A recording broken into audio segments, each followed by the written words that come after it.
Assalamualaikum warahmatullahi wabarakatuh. Perkenalkan nama saya Nisa Nuranisa, NPM 212170039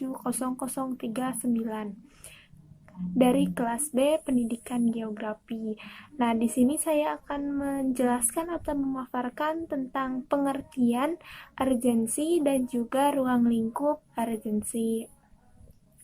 Nah, di sini apa sih yang dinamakan dengan urgensi dan apa aja sih yang ada di dalam ruang lingkup urgensi sendiri?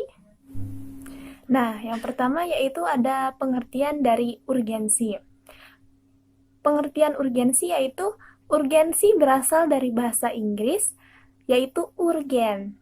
Urgen sendiri memiliki arti kepentingan yang sangat mendesak dan harus segera dilakukan. Nah, begitupun dalam Kamus Besar Bahasa Indonesia atau KBBI, urgen memiliki arti keharusan yang mendesak atau hal yang sangat penting. Dengan demikian, dapat disimpulkan bahwa pengertian urgensi merupakan suatu hal yang memiliki keharusan serta kepentingan yang harus segera dilakukan dan bersifat mendesak sehingga hal tersebut harus segera dilakukan dan dilaksanakan. Contohnya, urgensi dalam ketahanan nasional. Di situ, urgensi diperlukan untuk mempertahankan dan memperkuat ketahanan nasional suatu negara. Nah, yang kedua yaitu ruang lingkup urgensi. Ruang lingkup urgensi sangatlah luas karena urgensi sendiri bersifat segala sesuatu yang mendesak dan harus segera diatasi dengan cara melakukan suatu tindakan. Berbicara ruang lingkup urgensi sendiri meliputi yang pertama, urgensi kenegaraan, kenasionalan, kepemerintahan. Di dalam kenegaraan, urgensi memiliki peran pada saat suatu negara atau sistem kenegaraan di suatu negara tidak sesuai dengan aturan yang berlaku. Nah, di sana urgensi harus segera dilakukan suatu tindakan untuk memecahkan atau mengatasi masalah tersebut. Kenasionalan. Urgensi dalam kenasionalan berperan atau bertindak saat suatu masyarakat di suatu negara sudah atau kurangnya rasa nasionalisme dalam dirinya.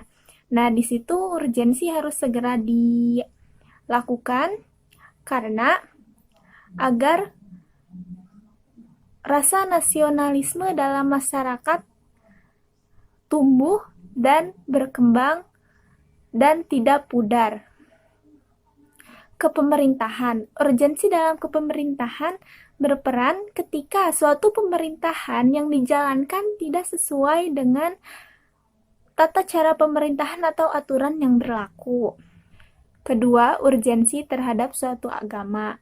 Di Indonesia memiliki atau terdiri dari beberapa agama.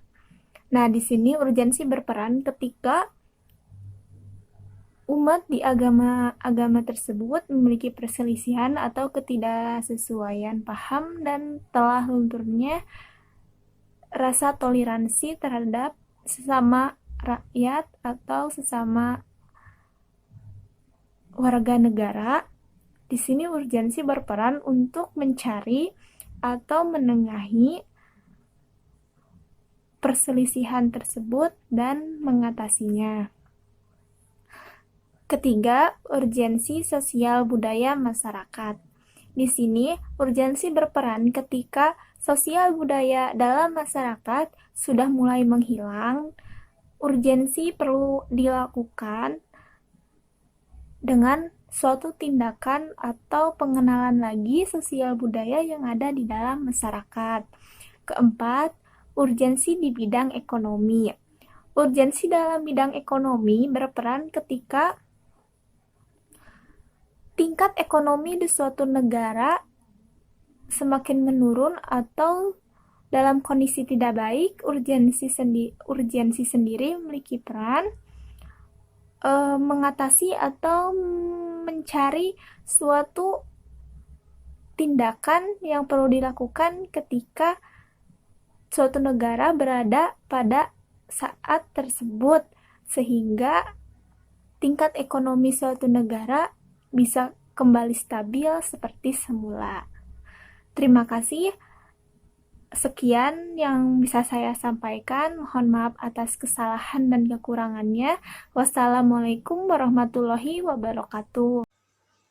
Ketahanan nasional merupakan salah satu konsepsi kenegaraan Indonesia. Ketahanan sebuah bangsa pada dasarnya dibutuhkan guna menjamin serta memperkuat kemampuan bangsa yang bersangkutan, baik dalam rangka mempertahankan kesatuannya. Nah, dalam menghadapi apa saja, dalam menghadapi ancaman, gangguan, maupun mengupayakan sumber daya yang memenuhi kebutuhan hidup satu bangsa tersebut. Nah, kemudian apa saja sih yang menjadi fungsi dari ketahanan nasional? Nah, di antara lain fungsinya ialah untuk mengarahkan potensi kekuatan yang dimiliki bangsa Indonesia dalam bidang ideologi, politik, ekonomi, sosial, budaya, pertahanan, dan keamanan untuk mencapai kesejahteraan hidup masyarakat Indonesia. Karena dengan adanya kenyamanan pada bangsa sendiri, maka rakyat Indonesia sendiri akan merasa betah dan nyaman untuk hidup di negara ini karena tidak adanya rasa ketergangguan dari yang lainnya. Kemudian tujuannya pun sama, yakni untuk melindungi segenap bangsa dan mencapai satu tujuan keamanan dan kesejahteraan bangsa Indonesia. Jadi, kesejahteraan Indonesia sangat penting dan erat kaitannya dengan keamanan dan pertahanan Indonesia. Karena tanpa keamanan dan pertahanan, Indonesia takkan hidup sejahtera. Perkenalkan, nama saya Fadila Juliana dengan NPM 212170063. Di sini saya akan menjelaskan pengertian ketahanan nasional. Beberapa ahli mendefinisikan konsepsi ketahanan nasional sebagai berikut.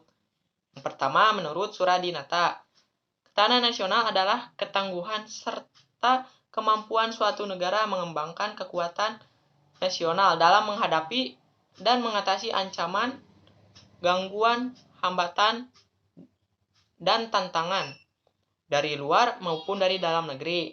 Dengan ketahanan nasional, sebuah negara mempunyai kemampuan menangkal unsur-unsur yang mengancam integritas, baik secara langsung maupun tidak langsung, jaga identitas kelangsungan hidup bangsa, dan perjuangan dalam mengejar tujuan nasional. Yang kedua, menurut Suryo Hadi Projo, ketahanan nasional terdiri atas keamanan nasional dan kesejahteraan nasional. Oleh karena itu, ketahanan nasional juga sejalan dengan kepentingan nasional.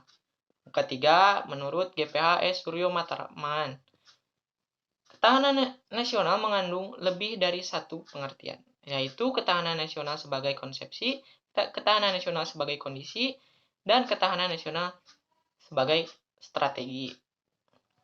Yang keempat, menurut Sumarno, ketahanan nasional adalah terintegrasinya semua aspek kehidupan dalam kehidupan suatu bangsa. Pada dasarnya, ketahanan nasional merupakan sebuah kompetensi dan kekuatan suatu bangsa dalam menjamin semua aspek kehidupan rakyat. Dalam tataran praktis, ketahanan nasional dapat dicapai melalui 3 pendekatan. Yang pertama, kesejahteraan, kemakmuran yang adil, baik jasmani maupun rohani, bagi seluruh bangsa Indonesia. Yang kedua, sistem keamanan yang kuat dalam melindungi bangsa dan segenap tumpah darah negara Indonesia terhadap ancaman yang datang dari dalam maupun dari luar negeri. Yang ketiga, ketahanan nasional dikembangkan berdasarkan Pancasila, Undang-Undang Dasar 1945, dan Wawasan Nusantara.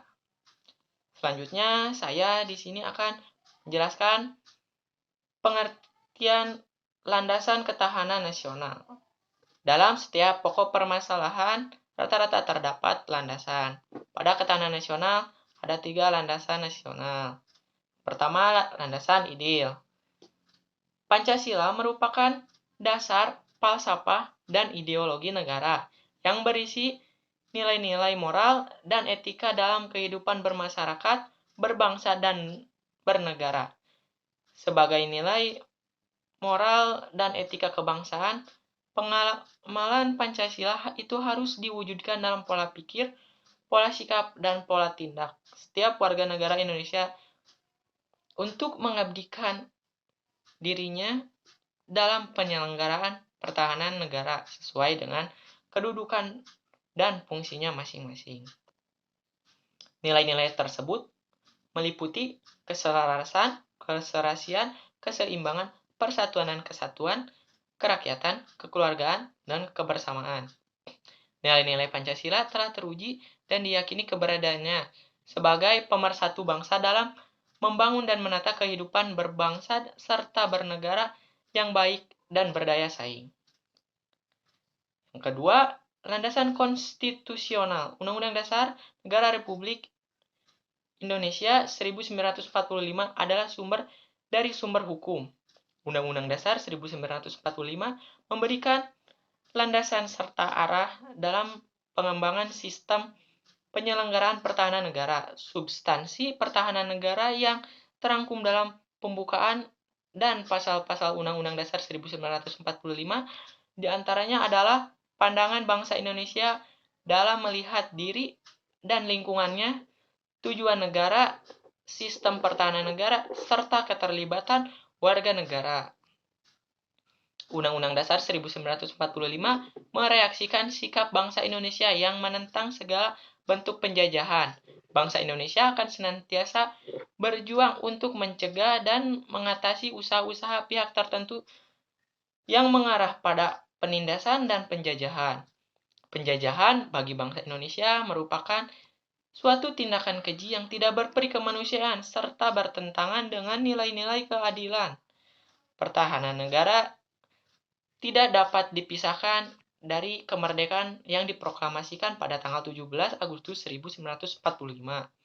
Kemerdekaan bukan merupakan sebuah hadiah, melainkan diperoleh dari hasil perjuangan pergerakan bangsa Indonesia melalui pengorbanan jiwa dan raga. Oleh karena itu, bangsa Indonesia menempatkan kemerdekaan sebagai kehormatan bangsa yang harus tetap dijaga dan dipertahankan sepanjang masa.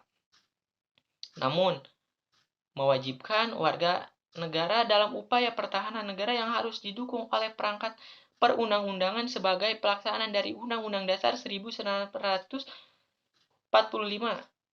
Landasan konstitusional kemerdekaan mengemukakan pendapat adalah Undang-Undang Dasar 1945 yang termuat dalam pasal 28, yaitu kemerdekaan berserikat dan berkumpul untuk mengeluarkan pikiran dengan lisan dan tulisan dan sebagaimananya ditetapkan dalam undang-undang.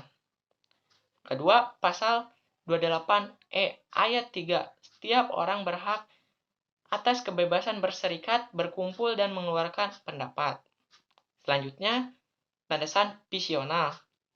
Wawasan Nusantara merupakan cara pandang bangsa Indonesia tentang diri dan lingkungannya sebagai suatu kesatuan yang utuh. Wawasan Nusantara adalah geopolitik Indonesia, di mana wilayah Indonesia tersusun dari gugusan kepulauan Nusantara, serta segenap isinya suatu kesatuan wadah yang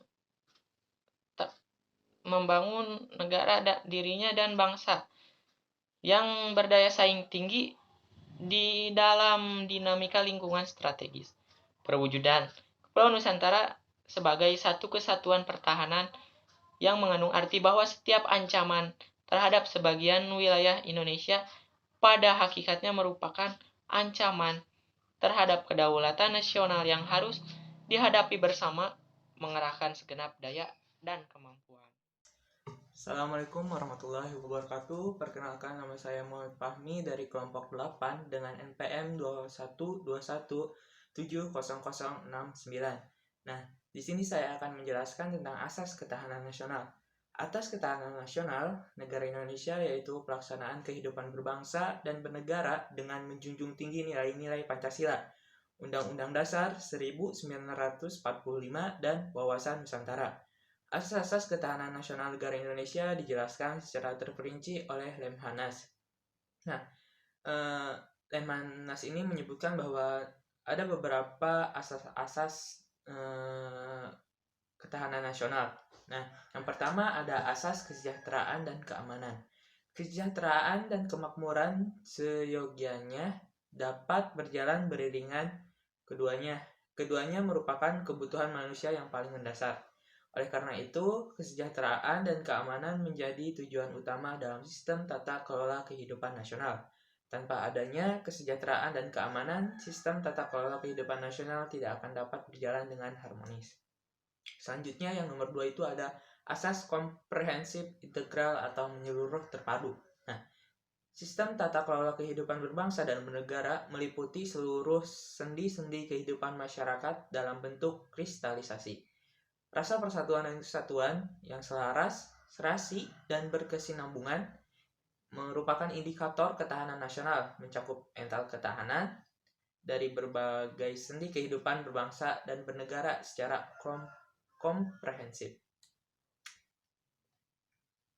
Yang ketiga, asas mawas ke dalam dan mawas keluar. Sistem kehidupan di Indonesia merupakan sebuah kombinasi yang berkesinambungan dari perspektif kehidupan berbangsa dan bernegara yang saling berinteraksi secara aktif. Di era modern seperti sekarang ini, proses penyebaran informasi, komunikasi, dan interaksi sosial dapat dilakukan dengan mudah dan cepat. Proses yang sangat mudah tersebut sudah pasti memunculkan efek-efek tertentu, baik positif maupun negatifnya. Oleh karena itu, dibutuhkan sikap mawas ke dalam dan keluar sebagai filterisasi bagi bangsa Indonesia di era globalisasi yang semakin maju. Nah, mawas ke dalam ini merupakan sebuah konsep dari ketahanan nasional yang bertujuan untuk menjaga dan melestarikan hakikat, sifat, dan karakter bangsa Indonesia sesuai dengan nilai-nilai kearifan lokal, atau dalam bahasa Inggrisnya itu bisa disebut dengan local wisdom, yang diimplementasikan di dalam kehidupan berbangsa dan bernegara, sehingga akan menciptakan masyarakat Indonesia yang berkualitas dan memiliki karakter yang baik. Lalu beralih ke mawas yang keluar, yaitu mawas keluar merupakan sebuah konsep dari ketahanan nasional yang bertujuan untuk berperan serta mengatasi dan mengantisipasi dalam lingkungan strategis luar negeri dan menerima kenyataan adanya interaksi dan ketergantungan dengan dunia internasional. Lalu yang terakhir ada asas kekeluargaan. Dalam asas kekeluargaan ini terkandung nilai keadilan, kearifan, kebersamaan, kesamaan, gotong royong, serta tenggang rasa dan tanggung jawab dalam kehidupan bermasyarakat, berbangsa, dan bernegara. Perbedaan tersebut harus dikelola secara serasi dalam hubungan kemitraan agar tidak menimbulkan konflik yang bersifat saling menghancurkan. Selanjutnya ada tujuan dan kedudukan ketahanan nasional. Nah, Indonesia merupakan sebuah negara yang berlandaskan nilai-nilai hukum dalam menjalankan kehidupan berbangsa dan bernegara. Oleh karena itu, segala bentuk kekuasaan atau power dan kewenangan atau authority dalam penyelenggaraan negara diatur di dalam peraturan negara. Nah, tujuan ketahanan nasional sendiri itu termuat dalam pembukaan Undang-Undang Dasar 1945 pada alinea keempat yang berbunyi yaitu melindungi segenap bangsa Indonesia dan seluruh tumpah darah Indonesia dan untuk mewujudkan kesejahteraan umum, mencerdaskan kehidupan bangsa, dan ikut melaksanakan ketertiban dunia yang berdasarkan kemerdekaan, perdamaian abadi, dan keadilan sosial. Nah, konsepsi menjadi salah satu landasan bagi bangsa Indonesia agar senantiasa memiliki semangat persatuan dan kebersamaan dalam menyongsong kehidupan global yang semakin berat. Nah, konsepsi ketahanan nasional memiliki beberapa fungsi. Menurut Sukaya, konsepsi ketahanan nasional memiliki fungsi sebagai berikut. Yang pertama ada konsepsi ketahanan nasional berfungsi sebagai doktrin dasar nasional. Dalam hal ini, ketahanan nasional berperan penting dalam pembentukan pola pikir, pola sikap, pola tindak, dan pola kerja dalam menyatukan langkah bangsa, baik yang bersifat interregional atau wilayah, intersektoral maupun multidisiplin. Nah, yang kedua ada konsepsi ketahanan berfungsi sebagai pola dasar pembangunan. Nah, dalam hal ini ketahanan nasional memerankan fungsinya sebagai petunjuk dan pedoman pelaksanaan pembangunan nasional di segala bidang yang dilaksanakan secara terpadu dan sesuai dengan program. Nah, yang ketiga ini yang terakhir adalah konsepsi ketahanan berfungsi sebagai metode pembinaan kehidupan nasional. Dalam hal ini, ketahanan nasional merupakan suatu metode integral yang mencakup seluruh aspek, yaitu aspek alamiah dan aspek sosial.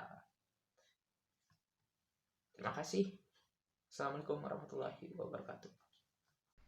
Konsepsi ketahanan nasional dalam fungsinya sebagai pola dasar pembangunan nasional pada hakikatnya merupakan arah dan pedoman dalam pelaksanaan pembangunan nasional di segala bidang dan sektor pembangunan nasional secara terpadu, yang dilakukan sesuai dengan rancangan program pembangunan.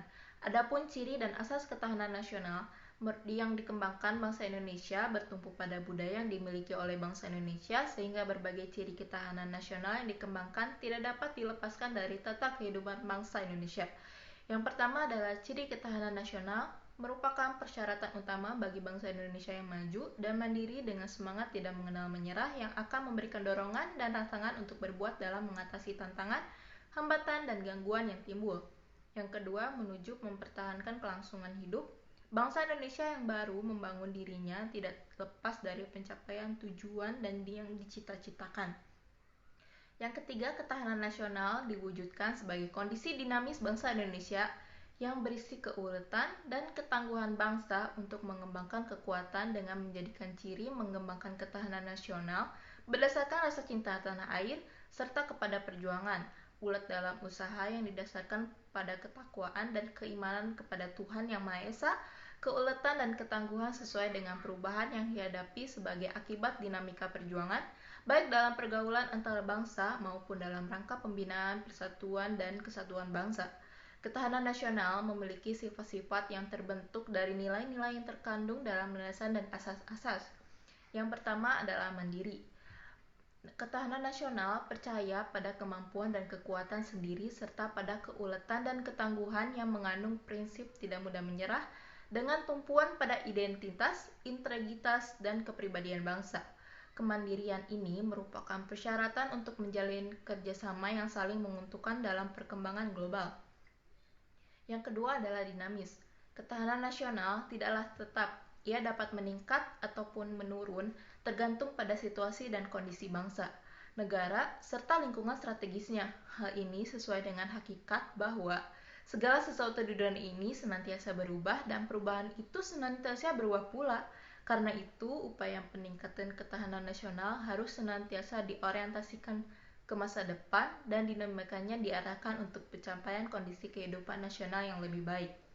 Yang ketiga adalah wibawa.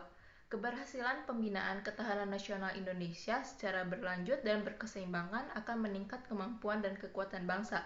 Makin tinggi tingkat ketahanan nasional Indonesia, makin tinggi pula nilai kewibawaan dan tingkat daya tangkal yang dimiliki oleh bangsa Indonesia dan negara Indonesia. Yang keempat adalah konsultasi dan kerjasama. Konsepsi ketahanan nasional Indonesia tidak mengutamakan sifat konfrontatif dan antagonistis, tidak mengandalkan kekuasaan dan kekuatan fisik semata, tetapi lebih mengutamakan sikap konsultatif, kerjasama, serta saling menghargai dengan mengandalkan kekuatan moral dan kepribadian bangsa.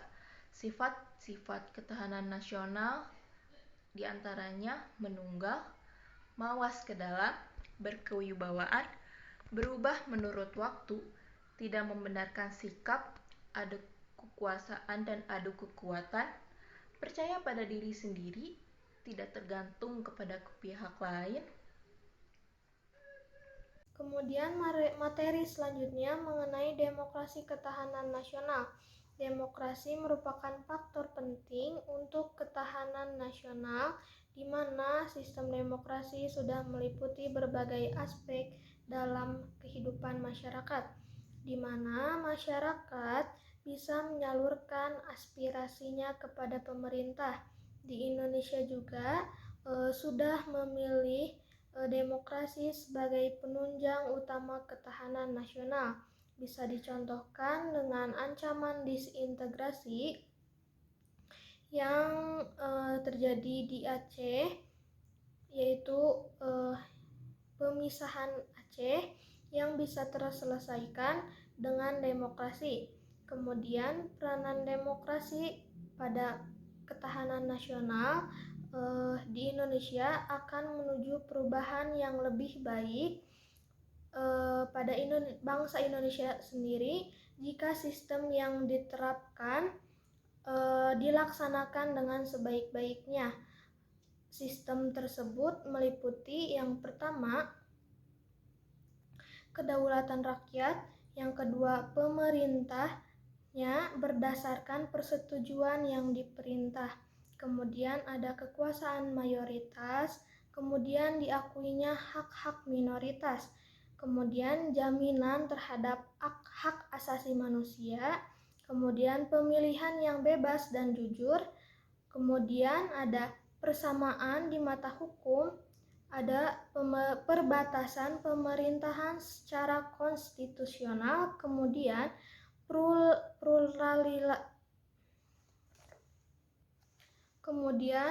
pluralisasi sosial, ekonomi, dan politik. Dan yang terakhir ada nilai-nilai toleransi, pragmatisme, kerjasama, dan mufakat. Kemudian dilanjutkan dengan materi berikutnya, yaitu mengenai aspek-aspek ketahanan nasional. Yang pertama ada aspek trigatra alamiah yang bersifat statis, yang meliputi aspek geografi, kependudukan, dan aspek sumber daya alam. Kemudian aspek geografis yaitu di mana kondisi geografi sebuah negara memberi petunjuk mengenai negara tersebut di permukaan bumi. Indonesia sendiri berada di posisi silang antara dua benua dan dua samudra. Kemudian Indonesia menjadi negara yang strategis untuk perdagangan internasional. Kemudian Indonesia sebagai negara kepulauan memiliki aneka ragam budaya, kemudian ras, bahasa, suku yang menjadi ciri khas tersendiri. Nah, oleh karena itu Indonesia membutuhkan ketahanan nasional untuk menjaganya. Dari situlah lahir yang namanya geopolitik dan geografis. Yang dimaksudkan dengan geopolitik merupakan kebijakan politik yang terkait dengan posisi geografisnya untuk mencapai tujuan geopolitik. Kemudian ada aspek kependudukan.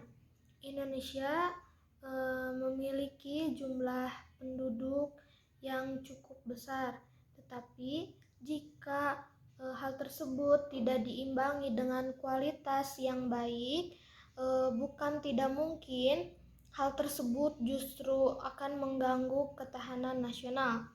Pada umumnya, masalah-masalah kependudukan yang dihadapi Indonesia berkaitan dengan tingkat pertumbuhan penduduk yang relatif tinggi, tetapi kualitas penduduk relatif rendah, terutama yang berkaitan dengan pendidikan dan keterampilan. Nah, terbatasnya lapangan pekerjaan akan meningkatkan pengangguran yang menyebabkan ada banyak tindak kejahatan, kemiskinan, dan masalah lain yang akan menjadi ancaman bagi ketahanan nasional. Kemudian ada aspek kekayaan alam atau sumber daya alam yang merupakan segala sumber daya alam, baik itu di darat, di laut maupun di udara yang dimiliki oleh suatu wilayah dalam kekuasaan negara. Nah, setiap negara perlu memanfaatkan kekayaan alam yang dimiliki agar bisa dimanfaatkan secara merata dan optimal. Apabila kekayaan alam tersebut dimanfaatkan secara maksimal dan berdaya saing, maka negara tersebut memiliki bargaining position yang kuat. Kemudian dengan demikian, kesejahteraan akan dinikmati oleh seluruh warga negara dan ketahanan nasional akan tercapai. Kemudian yang kedua ada aspek pancagatra atau sosial yang bersifat dinamis, yang meliputi aspek ideologi, aspek politik, aspek sosial budaya, aspek ekonomi, dan aspek pertahanan dan keamanan. Aspek ideologi. Nah, di dalam ideologi memiliki konsep dasar mengenai hal-hal yang ingin dicita-citakan dalam sebuah negara atau bangsa. Kemudian, aspek ideologi dalam ketahanan nasional ini menunjukkan bagaimana kekuatan nasional dalam menghadapi sebuah ancaman baik dari luar maupun dari dalam yang membahayakan ideologi suatu negara dan bangsa. Kemudian aspek ekonomi. Perekonomian yang dianut oleh suatu negara akan memiliki ciri khas tersendiri pada kehidupan perekonomiannya. Misal, negara dengan sistem perekonomian liberal akan lebih sensitif terhadap pengaruh-pengaruh dari luar. Sebaliknya, negara yang mempunyai sistem perekonomian sosialis akan kurang peka terhadap pengaruh-pengaruh dari luar karena sistem perekonomiannya di tangan pemerintah. Tingkat kepekaan negara terhadap pengaruh dari luar tentu saja memiliki andil dalam ketahanan nasional, terutama ketika perekonomian telah menjadi contoh ancaman non-militer. Kemudian aspek politik. Aspek politik ini berhubungan dengan bagaimana ketahanan nasional bisa mengatasi berbagai ancaman, tantangan, dan hambatan pada kehidupan politik bangsa dan negara. Ketahanan nasional dengan aspek politik ini mencangkup ketahanan nasional politik dalam negeri dan ketahanan pada aspek politik luar negeri. Kemudian ada aspek sosial budaya. Dalam hal ini, sikap toleransi sangat diperlukan.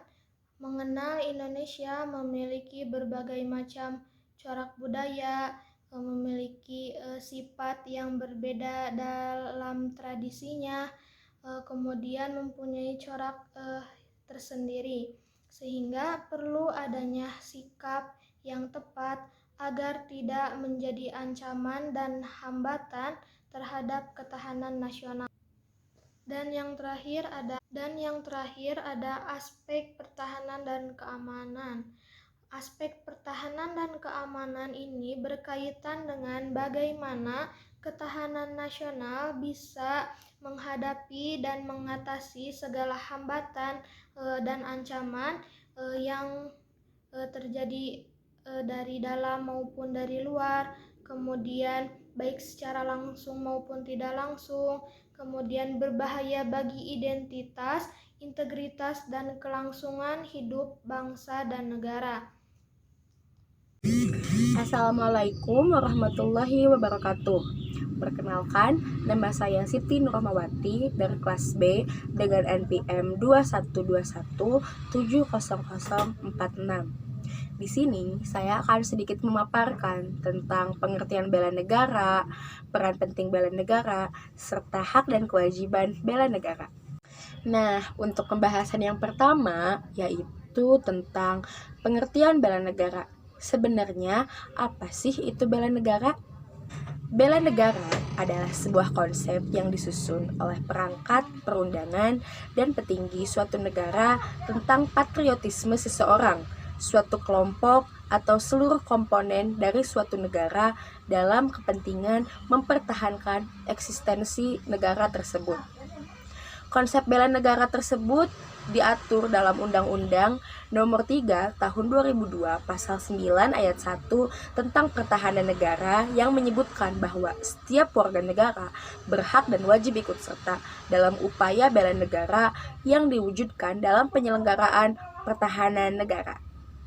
Nah, pembahasan yang berikutnya mengenai peranan penting bela negara. Peran penting bela negara dapat dikuak secara lebih jernih dan mendalam melalui perspektif pertahanan keutuhan wilayah Indonesia beserta seluruh sumber daya, kedaulatan, dan kemerdekaannya. Karena itu semua selalu terancam oleh agresi asing dari luar dan pergolakan bersenjata dari dalam. Jika ancaman ini menjadi nyata dan Indonesia tidak siap, maka semuanya bisa kembali ke titik nol. Kesadaran bela negara itu hakikatnya kesediaan berbakti kepada negara dan kesediaan berkorban membela negara. Spektrum bela negara itu sangat luas, dari yang paling halus hingga yang paling keras. Mulai dari hubungan baik sesama warga negara sampai bersama-sama menangkal ancaman nyata musuh bersenjata. Tercakup di dalamnya adalah bersikap dan berbuat yang terbaik bagi bangsa dan negara.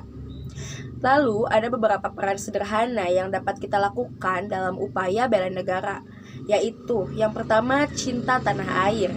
Yang kedua, kesadaran berbangsa dan bernegara. Yang ketiga, yakin akan Pancasila sebagai sebuah ideologi negara. Dan yang terakhir, rela berkorban untuk bangsa serta negara. Nah, untuk pembahasan yang terakhir ini, yaitu mengenai hak dan kewajiban bela negara. Berbicara mengenai hak dan kewajiban negara, ada beberapa hak yang dapat kita miliki selaku warga negara Indonesia. Di antaranya, yang pertama, hak untuk mendapatkan kehidupan dan pekerjaan yang layak. Yang kedua, hak untuk bertahan hidup. Ketiga, hak untuk membentuk sebuah keluarga. 4. Hak untuk mengembangkan diri. Kelima, hak mendapatkan pengakuan dan jaminan perlindungan dan kepastian hukum yang adil serta perlakuan yang sama di depan hukum. Serta yang terakhir, hak untuk mempunyai hak milik pribadi. Nah, untuk kewajiban sendiri, ada beberapa kewajiban yang harus kita lakukan di dalam upaya bela negara. Di antaranya, 1. Wajib menaati hukum yang berlaku, seperti tidak membuat keributan di dalam lingkungan masyarakat. Yang kedua, wajib menghormati hak asasi manusia orang lain, yang artinya kita tidak bisa memaksakan kehendak kita kepada orang lain. Yang ketiga, wajib tunduk kepada pembatasan yang ditetapkan dengan undang-undang, serta wajib ikut serta di dalam usaha pertahanan dan keamanan negara. Mungkin itu saja yang dapat saya sampaikan mengenai pengertian bela negara, peran penting bela negara, serta hak dan kewajiban bela negara. Hak dan kewajiban bela negara menurut Undang-Undang tahun 1945 tercantum dalam pasal 27 ayat 3 mengamanatkan bahwa setiap warga negara berhak dan wajib ikut serta dalam upaya pembelaan negara. Dan tercantum dalam pasal 30 ayat 1 mengamanatkan bahwa tiap-tiap warga negara berhak dan wajib ikut serta dalam upaya mempertahankan dan keamanan negara. Asas-asas tentang bela negara. Yang pertama ada asas kesejahteraan dan keamanan. Asas ini sangat mendukung bela negara, karena dengan adanya kesejahteraan dan keamanan nasional, maka rakyat akan mudah terkendali saat proses bela negara. Yang kedua, ada asas integral nasional. Asas ini sangat mendukung karena dengan adanya integral nasional, maka keberagaman masyarakat Indonesia dapat menguatkan rasa persatuan dan kesatuan. Dan yang ketiga ada asas mawas luar dan mawas dalam. Asas mawas luar adalah asas yang waspada terhadap ancaman dari luar negeri yang dapat mengguncang ketahanan nasional. Dan asas mawas dalam yaitu asas waspada terhadap ancaman ketahanan nasional dari dalam negeri. Jika ini terjadi, maka akan terjadi perpecah belahan antar keberagaman rakyat. Asas kekeluargaan. Asas ini juga mendukung dalam proses bela negara yang digunakan untuk menguatkan rasa kekeluargaan sesama lain. Terima kasih. Baik, kita cukupkan saja presentasi kali ini dari kelompok 8. Mohon maaf bila banyak kekurangannya dan mohon maaf bila ada salah kata dan kekurangan-kekurangan yang lainnya. Terima kasih. Wassalamualaikum warahmatullahi wabarakatuh.